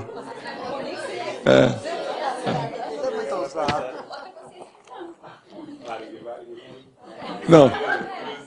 Agora é o caso de chamar o Fontinelli para falar. Fala aí para nós. Exponha esse assunto. Fontinelli. Ele tem uma paciência danada. Ele tem muita paciência. Ele pensa muito. Professor, de um serenão, então. Serenão acho que já é mais plausível. Escuta, daqui a pouco você vai falar de um assediador. Aí é comigo.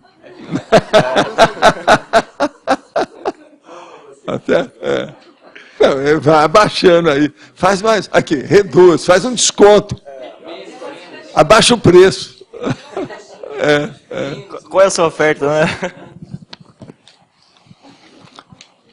Hoje pela manhã planejei lhe perguntar sua posição sobre Deus. Ao abrir as tertúlias, agradeci a sincronicidade, pois a pergunta veio online. Passei a praticar EV, depois de ler e receber as técnicas via internet. Sinto a minha cabeça que dilata, o chakra laríngeo que pulsa com o meu coração. Minha mão que dilata, meu pé um pouco menos. Penso que estou começando a engatinhar. A pergunta é, posso fazer EV de olhos fechados? Ufa, consegui perguntar.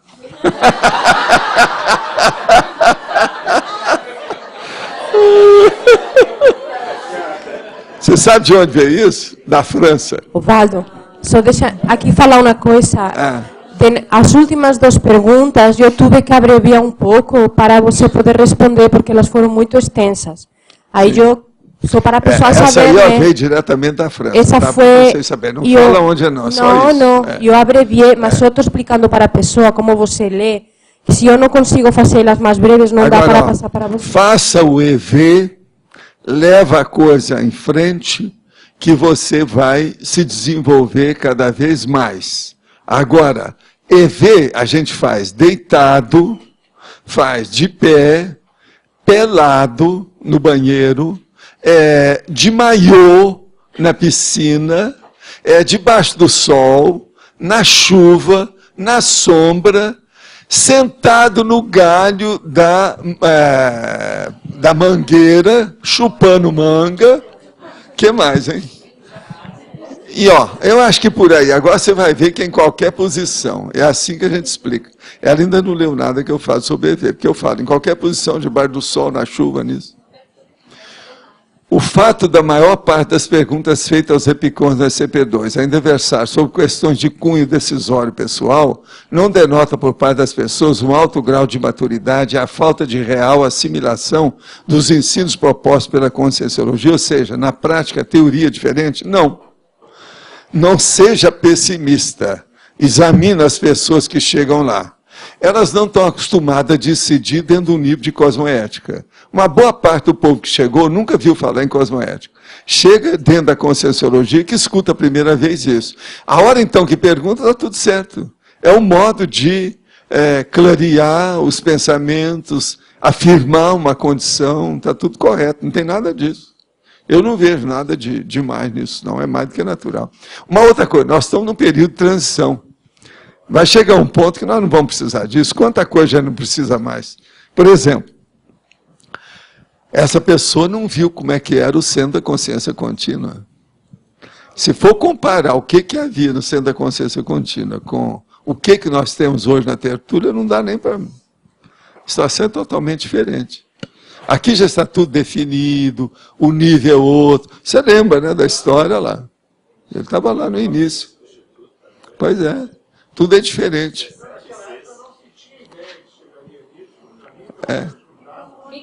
Sei. Não se tinha ideia de que chegaríamos na Conscienciologia. Eu falo porque eu estava sempre... A gente só falava para começar, para criar a situação, porque a situação era precária.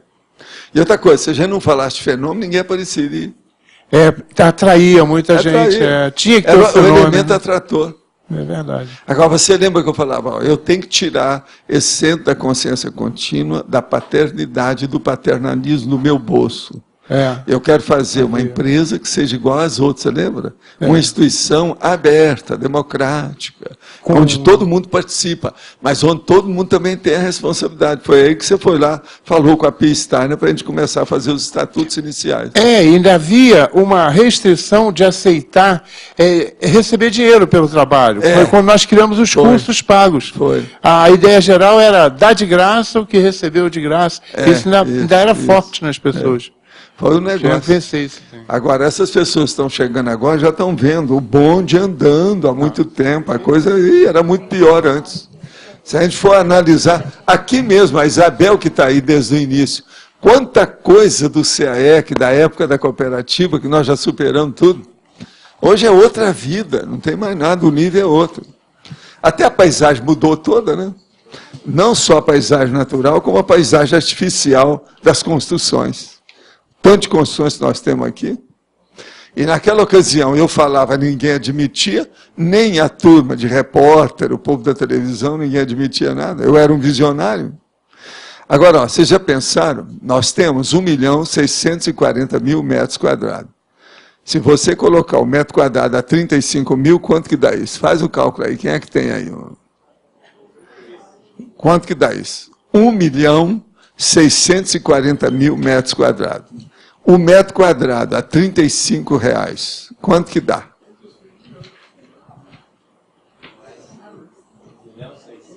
1.640.000 metros quadrados. Quem é que tem aí? Multiplica isso. Isso aí seria bom a gente falar, porque é um dos negócios que eu falo, eu nunca cheguei à conclusão, porque eu nunca fiz a equação. 35, que é um dos que estão vendendo mais ou menos essa área aqui, está por aí. 35 milhões, não. Mais de 50.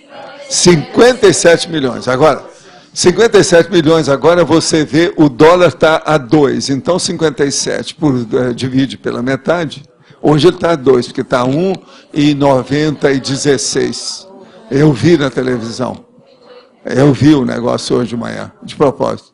Que eu estou vendo. Então, que seja 2. Então, são 28. Agora, eu falei aqui que nós íamos fazer uma obra com 13. Se tem 28 milhões de dólares, já dobrou o negócio em 13 anos. É aquilo que eu venho falando há muito tempo. Você está entendendo? E o povo não admitia nada disso. E eu ainda falei bem claro, não sou só eu não tenho dinheiro para fazer isso. Venha os colaboradores, os voluntários, o povo que vem aí, meus amigos vêm aí.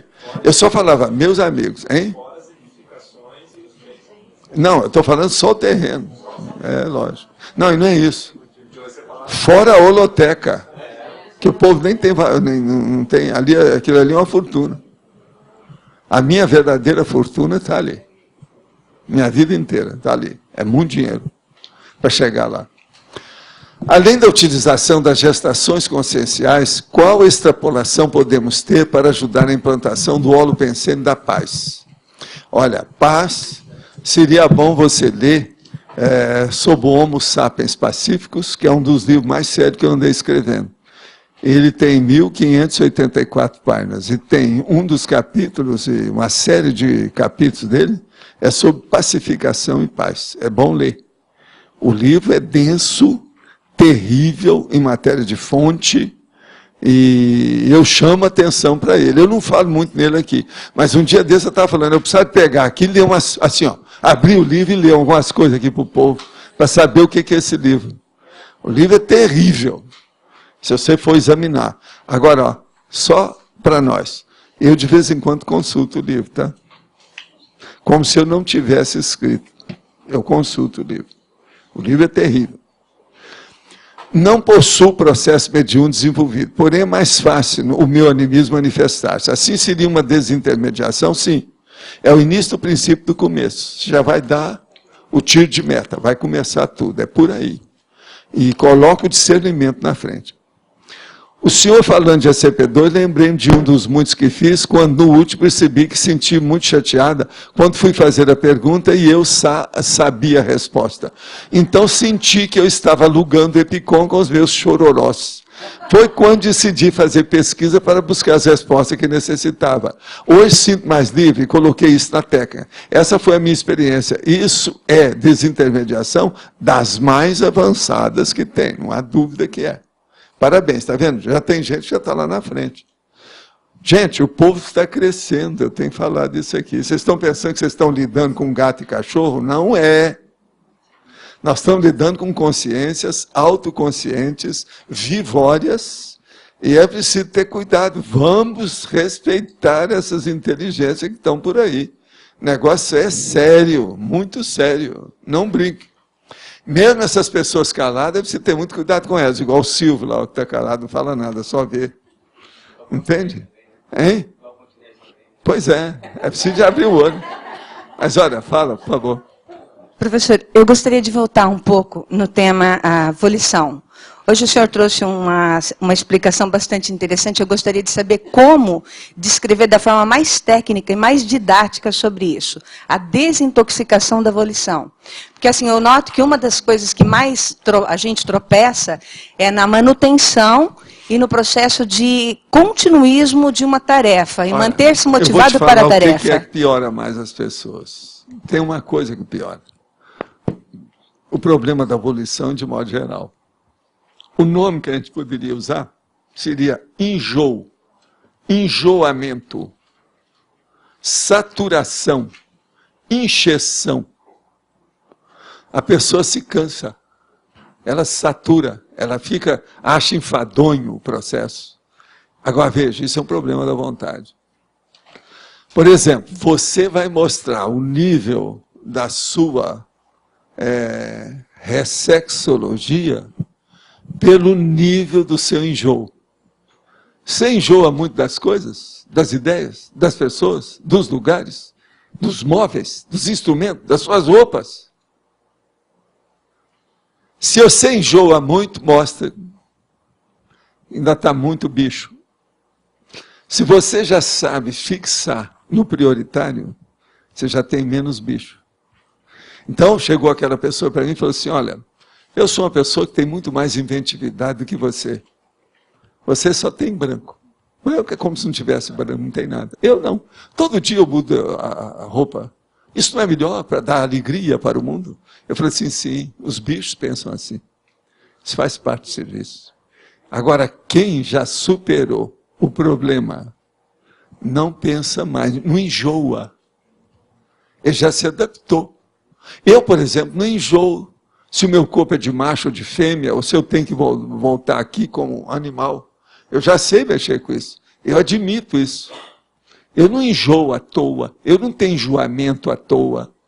Eu não me saturo com facilidade.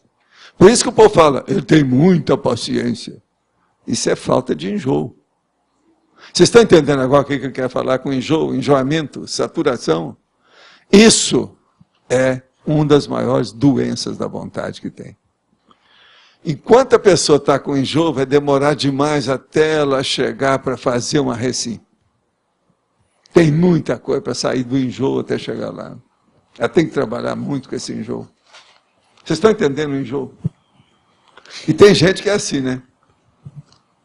Nós sabemos que existe aquela frase muito antiga, que eu falo isso desde que eu aprendi isso quando estava estudando latim no ginásio. Omnes varietate delectantur. Às vezes eles mudam, delectantur, omnes varietate e outras coisas mais, mas é isso. Isso aí significa, a variedade agrada aos homens. Isso é da antiguidade. É da Grécia, praticamente, que depois foi para Roma. Agora, então, veja, a variedade agrada aos homens. Por isso que é que tem, por exemplo, existe aquela pessoa que é apenas monogâmica, que ela é mais avançada. E existe o poligâmico. Esse é o comum. Esse é o que enjoa. Então, por exemplo, uma pessoa que ela não fixa com outra, ela não tem paciência com a outra, ela não consegue nem viver com uma pessoa, ela enjoa dos outros, da situação, do convívio, entendeu? Então, veja, ela não faz nem uma ponte, uma pinguela para entrar na mega fraternidade da humanidade, através da dupla evolutiva bem constituída. Ela enjoa. Então, esse enjoamento é a base do processo da evolução da ideia. Se você começar a pensar por aí, tudo muda de figura. Então, veja, todos vocês aí podem examinar por vocês mesmos. Qual é o meu nível de enjoamento das realidades do cosmos? Eu enjoo com facilidade?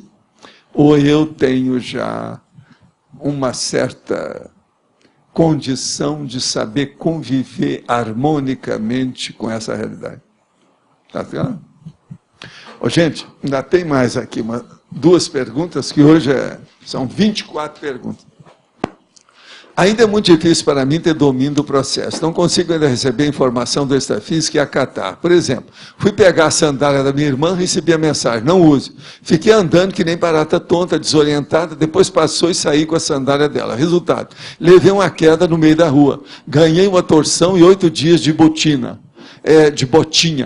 Depois de alguns dias, tive lucidez de toda a situação. Quer dizer, estou escutando, registrando, mas não estou acatando e assimilando na hora. Outra coisa que já observei é que sempre que recebo alguma informação do estado físico, fico desorientado. O que está acontecendo? O que devo fazer? A primeira coisa, receba em paz a situação e analise e anote tudo.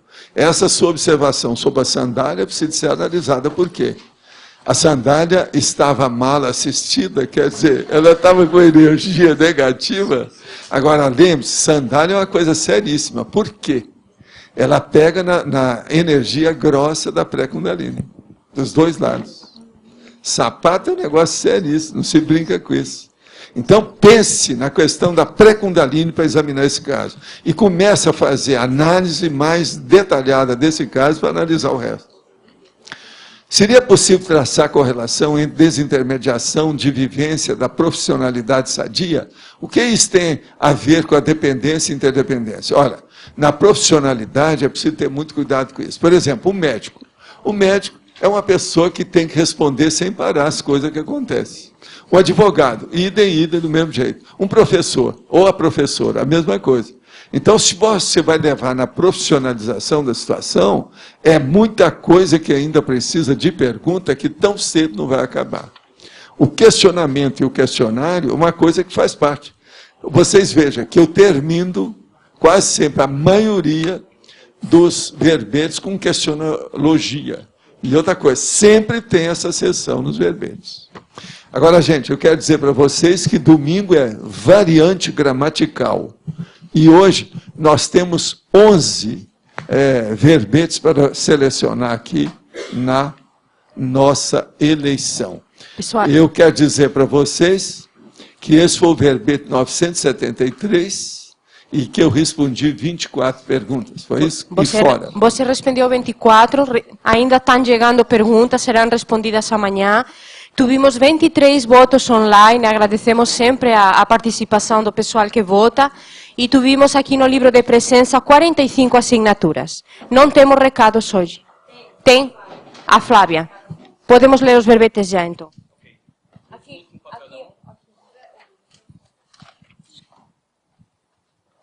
Todo mundo com papel na mão? Ok. Verbetes novos. Estatísticas motivadora.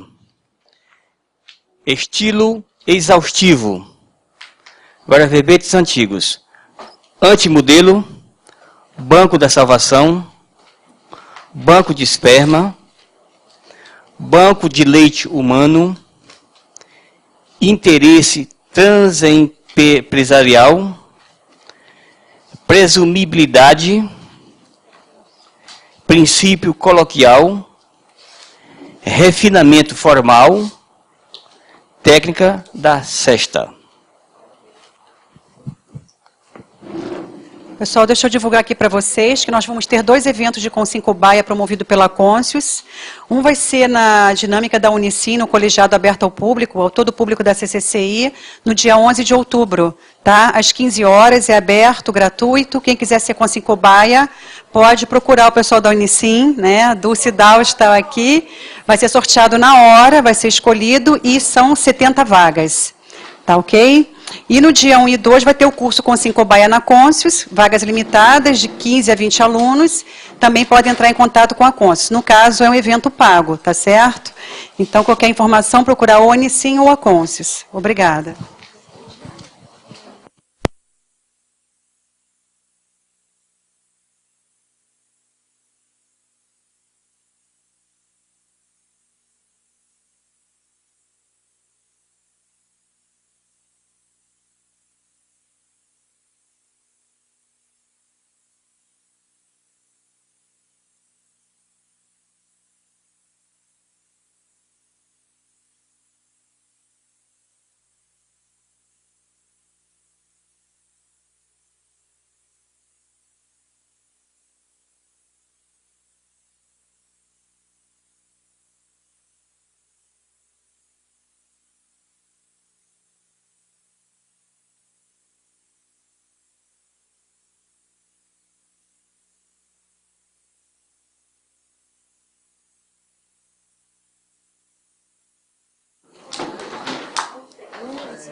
Ganhou o verbete refinamento formal com 10 votos. Boa tarde, até amanhã.